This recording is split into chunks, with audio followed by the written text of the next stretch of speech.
Welcome to The Hypnotist, the show that gives you inside access to cutting-edge hypnosis with real clients facing genuine issues. Brought to you by the hypnotherapist demanded by celebrities, CEOs, and even royalty, Adam Cox. These recordings took place live from Adam's clinic in London's world-famous Harley Street. This podcast features powerful hypnosis, so do not listen while driving or operating machinery. This recording is not suitable for those with epilepsy or severe mental health issues. So, get yourself comfortable and enjoy today's episode of The Hypnotist. Hi, it's Adam here, and in this episode of The Hypnotist, you'll be listening to a hypnosis session that was created for a woman that had a unique relationship with food.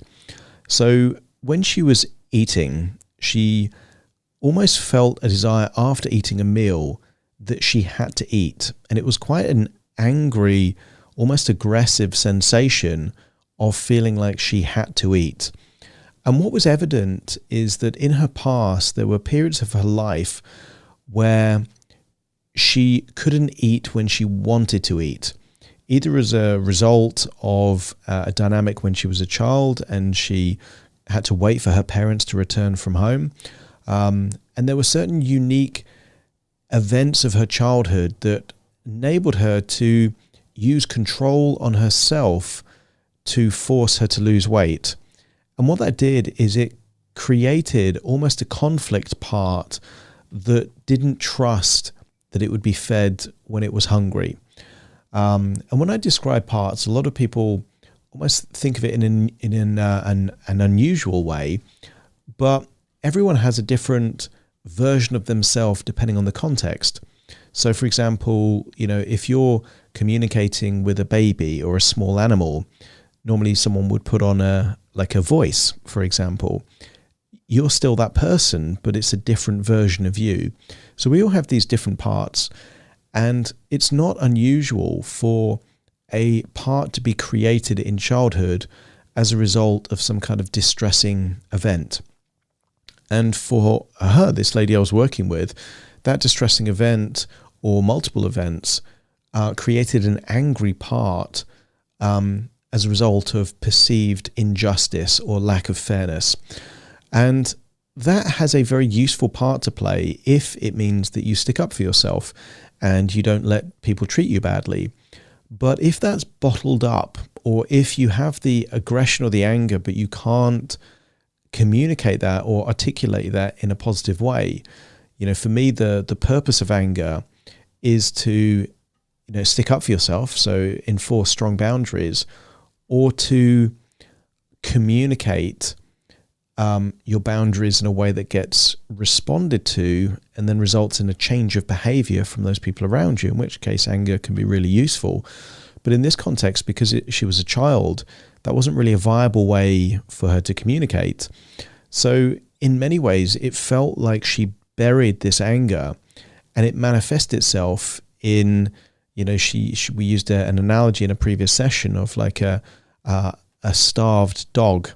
Now, if you imagine a starved dog, it might get aggressive because it's fighting for its life.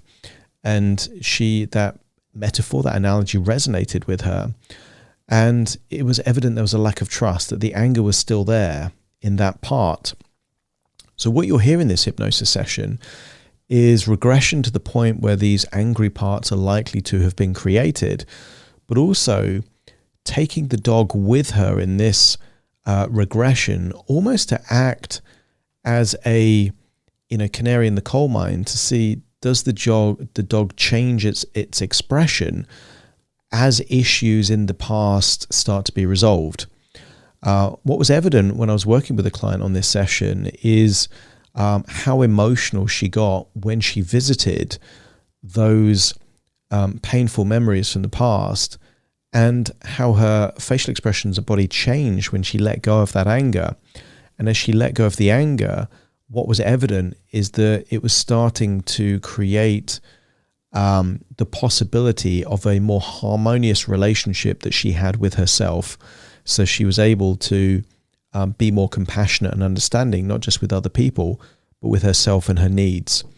I think if if someone's listening to this with an unusual relationship with food, they binge eat, or they go from extremes, so fad diets and extreme dieting, to overindulgence and kind of going on binges, I think this session might be useful, even if it's only to highlight that there may be some kind of unresolved issue from the past that is still causing a problem in the present. This was obviously created for someone else, but if you're listening to this and you're struggling with anger issues, or you're struggling with a unhealthy relationship with food, there will be a link to a free 30-minute consultation call with me. If you click that link, you can access my calendar, no charge at all, but then I can explain how I would work with you as an individual, and for you to judge if that's useful or not. But for now, find a quiet place where you won't be disturbed, relax, and enjoy the session.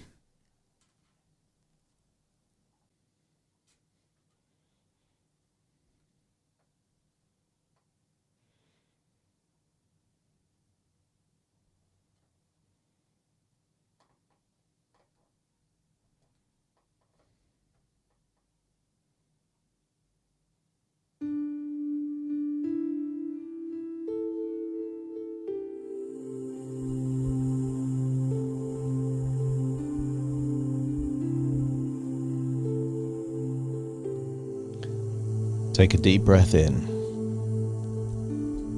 and as you breathe in, breathe a resourceful feeling of relaxation, and as you exhale, just get a sense that any tension, any stress, slowly but surely is leaving your body in your outward breath. As you breathe in and breathe out, just get a sense that you're becoming deeper and deeper, relaxed. Now, notice that with your eyes closed, you're able to give more of your attention to the sound of my voice. Notice as you breathe in and breathe out, you can take longer to breathe in and breathe out for longer than you normally would, enabling more of that tension to leave your body, enabling you to go deeper and deeper, relaxed. As your body relaxes, your imagination opens up that natural ability to be able to think in powerful and creative ways. Your imagination is a portal to your past and your memories, your future in terms of your ambitions, your dreams. I want you to get a sense that we will visit the past in a powerful and profound way to create a change that will echo throughout your life, back from that point to the present and beyond. But first of all, we need a particular part of you to travel back in time. I want you to locate within yourself the most compassionate part of you, the part of you which is you at your most loving and understanding. Maybe you need a memory to recall this part, or maybe you can just bring this part forward. You at your most loving and understanding, and when that part is fully in control and I'm communicating to that part, let me know by nodding your head. That's right. And we need a friend to join us on this journey into the past. I want you to bring forth a dog. You're still in control, but you're bringing a companion with you into the past. A dog that is perhaps aggressive or angry. Vicious in certain circumstances, but at heart you know it's a loving dog. But perhaps it's a loving dog that's been treated badly in the past. It's lost trust, which is why sometimes it comes across as aggressive, even though you know this is a good dog. And when you can see that dog, let me know by nodding your head. I want you to imagine there is a large bubble. This bubble will take you back in time to your past. This bubble is bigger than you. And I want you to imagine that you are climbing inside this bubble. You, the most compassionate, loving and understanding part, are walking into this bubble. But you're taking this dog with you. And I want you to see the expression on the dog's face is that this is an angry dog. But maybe that anger is justified. And when both you and the dog are in this bubble, ready to go back in time, let me know by nodding your head. That's it. Imagine this bubble floating up. You can see everything outside of the bubble, but you are invisible to anyone outside looking in. They wouldn't even see the bubble. You are invisible within the bubble, and imagine you're floating up above, and then heading backwards all the way back in time. And I want you to go back to a specific period in time where perhaps you were in an old house that you used to live in. I want you to imagine you're in this house at a time where you were hungry and it wasn't okay to eat. When you find that memory, imagine the bubble has taken you back to that point in time. I want you to see yourself as a child, perhaps with the expression, seeing that you're hungry and knowing that that child didn't feel that it was okay to eat. And when you're back in that house, just let me know by nodding your head. I want you to wait for a time where that child-like version of you was on their own, no one else around, and then when it's safe to do so, I want you to keep the dog in the bubble, but you leave the bubble. And I want you to say hello to that child. I want you to let that child know that you are that child from the future. And I want you to see that this child is hungry and tell the child that it's okay to eat. I want you to give that child some food that is healthy, nutritious, but also tasty. Almost as an introduction. As the child eats the food, notice they start to look maybe less distressed.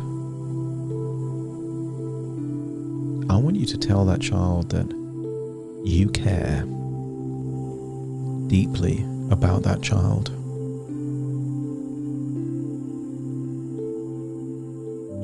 And I want you to ask the child what is concerning them. And just listen. Because maybe these words were trapped in this child's head and they just needed to let them out. Particularly, I want you to ask this child, what are they angry about? And listen. Sometimes, just by saying those words, the anger eases down. Some people believe that whatever you're not saying, you're storing. And it may have been possible that you've been storing anger all the way from that childhood all the way up to your present day. So allow the child to say the words that perhaps weren't said. And when you've heard what this child was angry about, upset about, just let me know by nodding your head. And I want you to tell this child that her anger is valid, it's justified, it's understandable. You don't need to give her any excuses. You don't have to tell this child that she's got things wrong. Just tell her that you understand and respect the words that she's saying. Make this child feel heard. And notice that when those words are said, the facial expressions of this child has changed somehow. Just to be heard, just to be listened to, somehow has made things already better. I want you to give this child a hug. Tell the child you love this child.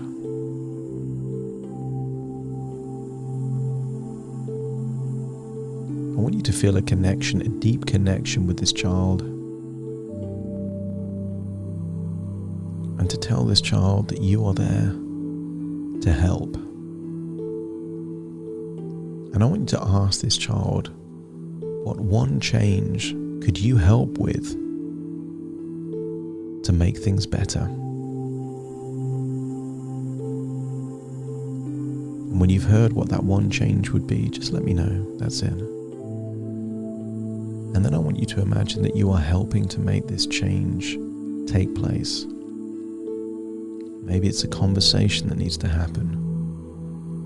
Maybe it's a change to some kind of access or resource. Help this child that wasn't in a position to make that change at that time to make the change, even if it's just in your memory, even if it's just in your imagination.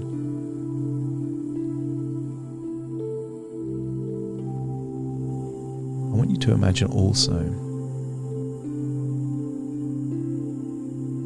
that you help facilitate a conversation between this childlike version of you and their mother at that age, at that time. Maybe the child wouldn't have been listened to, but they would listen to an adult such as yourself. I want you to communicate what this child couldn't or wouldn't say in a way that the mother of that time will fully understand, because you know what impact it had throughout the rest of the life. And as you communicate that, perhaps you could encourage the mother at that age to apologize, not through any bad intention, but perhaps the impact of her good intentions. And if she's willing to apologize to this child, let me know by nodding your head. Yes. I want you to be there, almost as some kind of intermediary, as a witness, to hear a sincere apology from your mother at that age and see the impact on that child.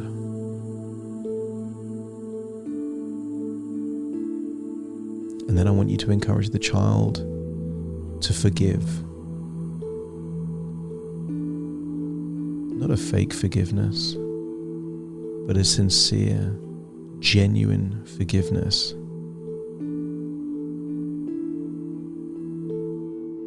And once the mother has apologized and the child has forgiven the mother, let me know by nodding your head.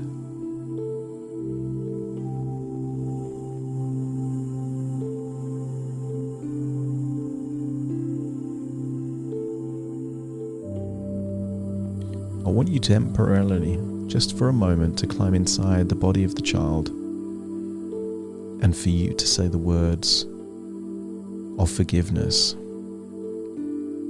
Just echo what that child said, just to your mother in your own imagination, feeling like it's your words forgiving her, but from the mouth of you as a child, and then give her a hug.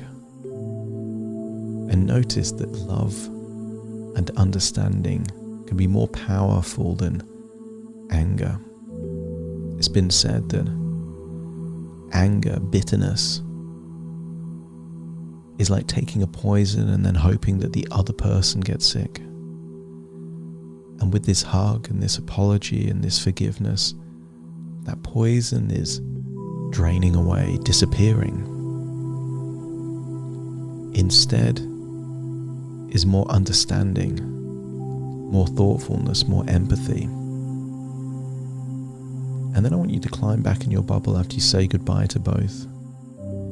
Notice that the dog's facial expressions has changed slightly. It seems less angry. And then just follow the life of this child, perhaps for the next few months and years, to check what's happened here has had a positive ripple throughout that child's life. And if it has, let me know by nodding your head.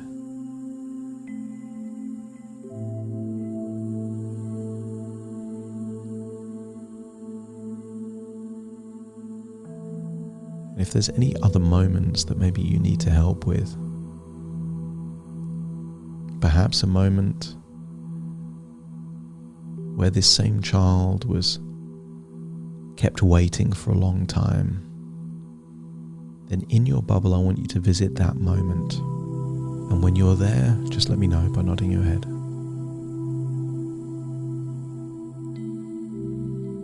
Again, you're in your bubble and you're seeing the child after the child has only been waiting for maybe 5 minutes. Climb out of your bubble. Keep the dog in the bubble. And say hello to this childlike version of you. Notice that expression that she's happy to see you. A warm smile. You're not the person she was expecting because she was expecting her mother, but she's happy to see you nonetheless. Give her a hug and ask about her life. How's it going? What is she happiest about in her life at that point in time?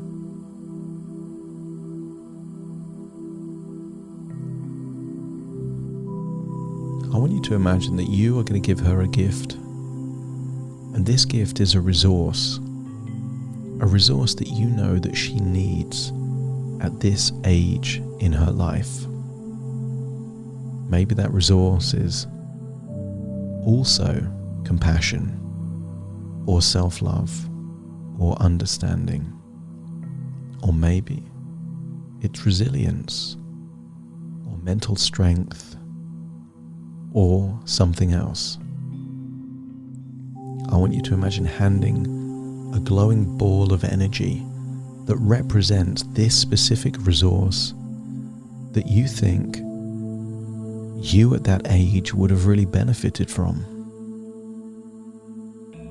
And then, when she's ready to accept it, notice she holds her hands open and pulls that glowing ball of energy to her chest, taking that resource, and you know that resource will help not just in this moment, but throughout her life.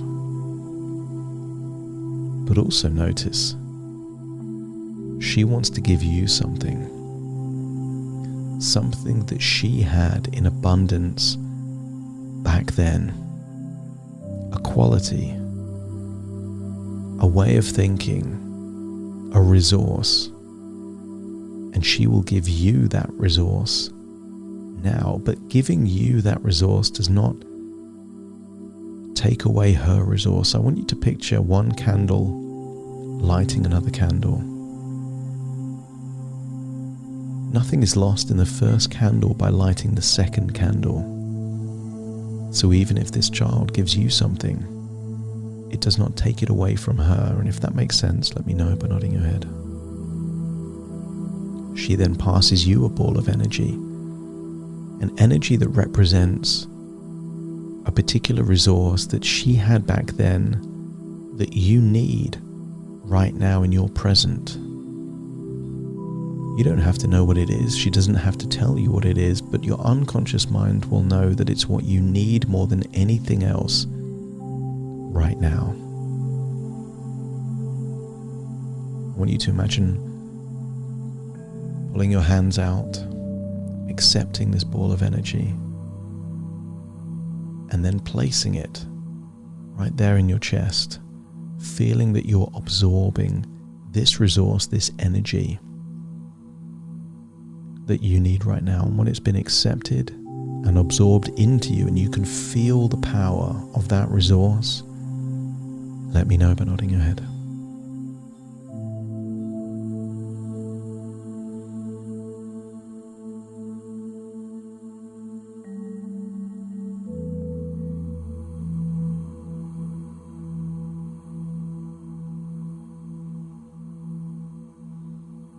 This child now has a resource that you've given her.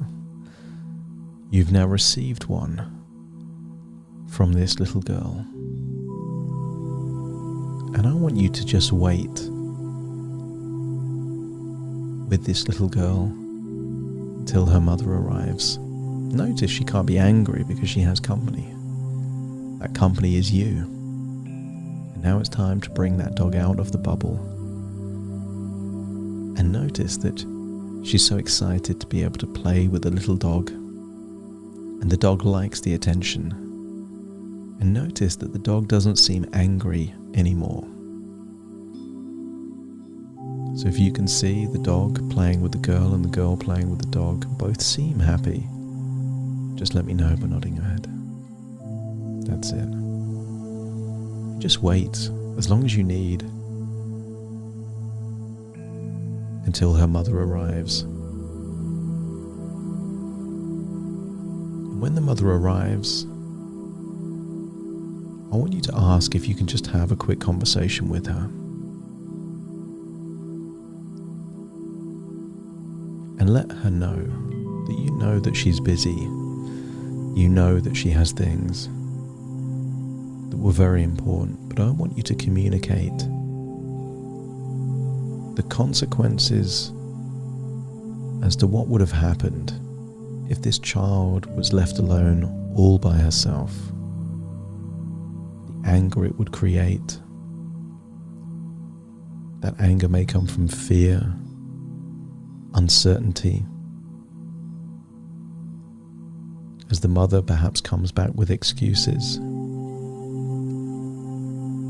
Again, just listen to her, tell her you understand, but also tell her that even if it's justifiable, it has consequences to a child.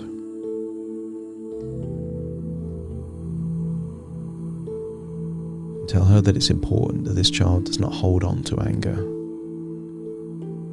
because that anger will pollute her for a very long period of time. It's important that as a mother she explains what happened, why she was late, but more importantly that she apologizes for it and gives her reassurance that it won't happen again. And if the mother is willing to do that, let me know by nodding your head. And then just watch as the mother explains to the child, perhaps still playing with the dog, as to why she was late, but more importantly that she apologizes and gives reassurance that it won't happen again. See the facial expression of the girl that accepts this apology, and then just momentarily jump into the body of this little girl. Give your mum a hug. And tell your mother that you understand. And notice the profound, powerful effect that just communicating to your mother at that age that you understand does for your mother. She was also struggling. It wasn't easy for her. And notice that in this spirit of understanding, it's difficult for anyone to be angry. It's difficult for anyone to be controlling. And it becomes super easy to make positive, useful choices. Too much control is out of control. Too much control provokes feelings of a lack of fairness, a lack of justice. Every reaction creates an equal and opposite reaction. When you control a person, when you control a part of your life, your mind and body responds sometimes in an opposite way. So instead of controlling, what if you encourage? Encourage great choices. Encourage things that come from a place of love rather than power, that come from aspiration rather than manipulation. And if all parts are willing to operate more from this collaborative spirit of compassion and positivity, let me know by nodding your head. I want you to jump back in your body, this compassionate body. It's time to say goodbye to you as a child, but also say goodbye to your mother at that age. Give her a hug. But from your age now,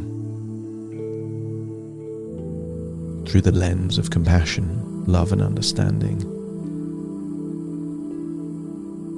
And then you and the dog jump back into the bubble, but now see that the dog has completely changed. That aggressive, angry dog is now a happy, content, tail-wagging dog, full of positivity. Trust has been restored. And as you hover back over that part of your life all the way to the present, see the ripple throughout time of these changes. All the subsequent changes that took place as a direct result of these changes meant that you had a better relationship with yourself.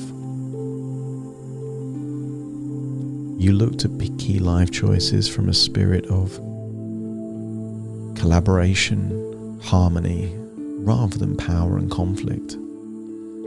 And as a result, you made better choices, better decisions. You seemed healthier, happier. And then go all the way back to the present, seeing the consequences of these changes. And if your unconscious mind accepts that positive changes have rippled throughout time, all the way up to the present, that means that when you return to the present, the relationship with different parts of yourself is also now healed. You can have a powerful, compassionate relationship with these different parts that have been too controlling or too angry. And instead, now having a feeling that you will do what's right for you, but also in a way that takes your life in positive, empowering directions from a position of harmony and collaboration. When all parts agree that this is good changes that will have a positive impact on your life in the present and the future, let me know by nodding your head.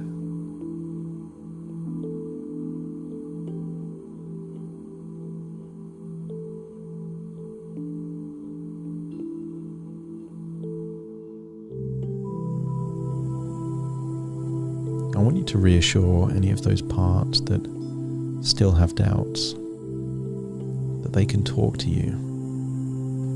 They can communicate any issues, and you will listen, and you will respond with an attitude of compassion and fairness. So even if there's still work to be done, just reassure those parts that this is a work in progress. And if they accept that you will listen and make changes as necessary,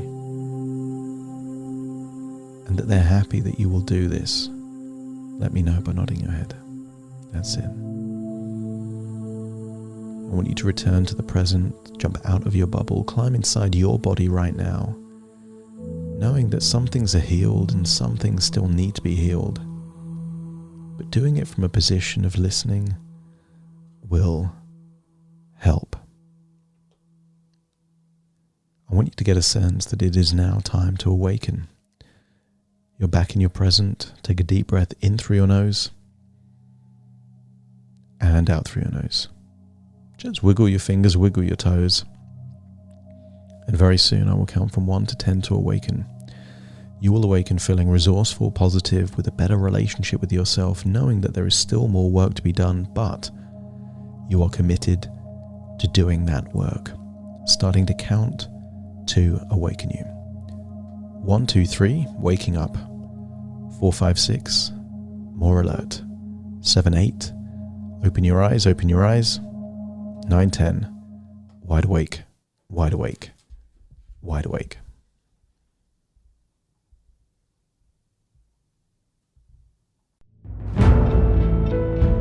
Thank you for listening to The Hypnotist with Adam Cox, the show that gives you inside access to cutting-edge hypnosis with real clients facing genuine issues. To automatically receive the latest episodes, please subscribe. If you'd like to support the show, please share this episode with just one friend you think it could help. And if this episode helped you, please leave us a 5-star review.